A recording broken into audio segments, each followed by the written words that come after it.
We are here with Sarah Oleksyk, the creator of the new book, or at least newly published book, Ivy. Thanks a lot for meeting with us. Oh, thank you.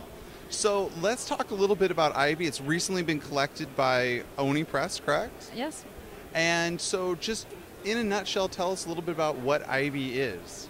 It's the story of a girl who sort of burns the bridges in her own life in kind of every aspect, and then figures that maybe by running away with the guy that she just met, she might be able to find a new exciting adventure. But unfortunately, reality kind of follows her wherever she goes. So running away just doesn't really solve the problems. No, because anywhere you go, there you are. Exactly. So where did this story originate? Initially, it was kind of more autobiographical. I never ran away, and I had the whole script out, the first stage of it, and I kind of looked at it and realized it wasn't too interesting to me, so it must not be interesting to an audience, so I fictionalized it quite a bit. But I knew the character. I had been working on her for a while, so it sort of took its own life and just sort of followed its own narrative. So are you originally then from rural Maine, or? Yeah, well, I was raised in central Maine until I was about 8, and then we were in Portland, Maine. Big city. Yeah, I think 70,000 people. So, Ivy originally, you self-published Ivy, right? Just the folded over and stapled originally? Yeah, I did each chapter individually because I knew it was going to take me several years to finish the entire book, and I didn't want to just sit on it. I wanted to have something to share with people, so I put each chapter out on its own, and that seemed to get me some sort of attention for it. Then last year at Stumptown, and I guess at other shows, you actually had collected all 5 volumes of it just with a band around it. Sort of the story was done. How did it then come to the attention of Oni? I actually was at Stumptown. Charlie Chu, my editor, he was just recently hired there, and Steve Lieber at Periscope, Charlie went up to Steve's table and said, "What should I be looking at here at the show?" And Steve said, "Go over to Sarah's table." And so he did, and I got his card, and just went right from there. Charlie said it was the easiest book he ever did because it was already done when he got it. So fantastic. And the response has been pretty good so far? Yeah, I've been reading some really good reviews, and I'm hoping it's selling. And yeah, I'm really, really happy with how it came out. The finished product is exactly how I always envisioned it to be, like in my wildest dreams. So very happy. It's nice when things turn out. It is. So Ivy's done. What's next?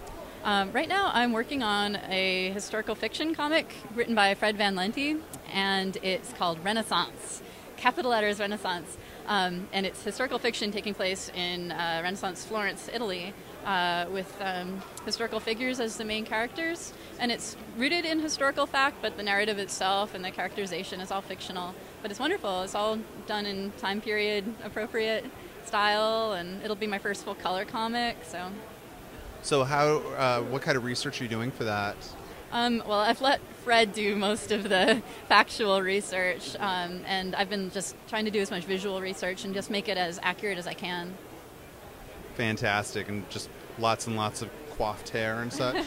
Well, yeah, it's a very strangely religious as well as a very open and artistic time, so there was a lot of ideology, a lot of competing ideologies going on back then, but the more I find out about it, the more fascinating it is for me. I feel like I've really just been immersing myself in this time period. It's really great.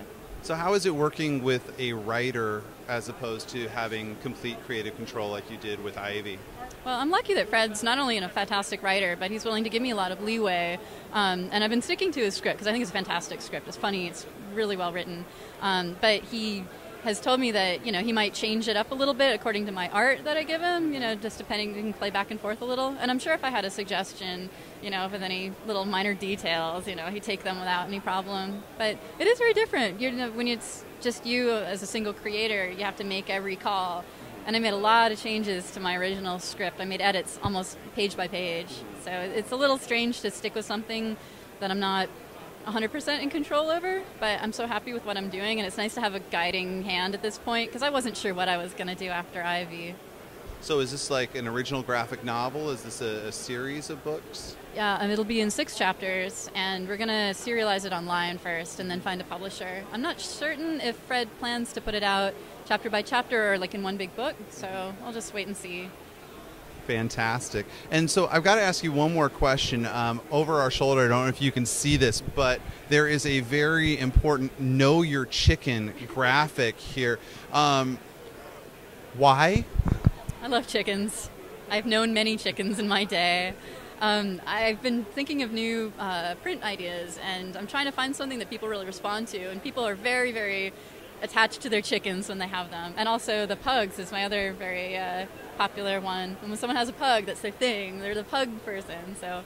Yeah, we're from Portland, and so yeah, Portland is Chicken City. We actually have 4 of our own, and my daughter saw that and just went crazy because it's chickens. Yeah, I have 3. Well, I had 4, but now I have 3. I had a raccoon attack. Yeah, it kind of happens. So. All right, well, thank you very much for meeting with us, Thank you and very much. good luck. Thank you.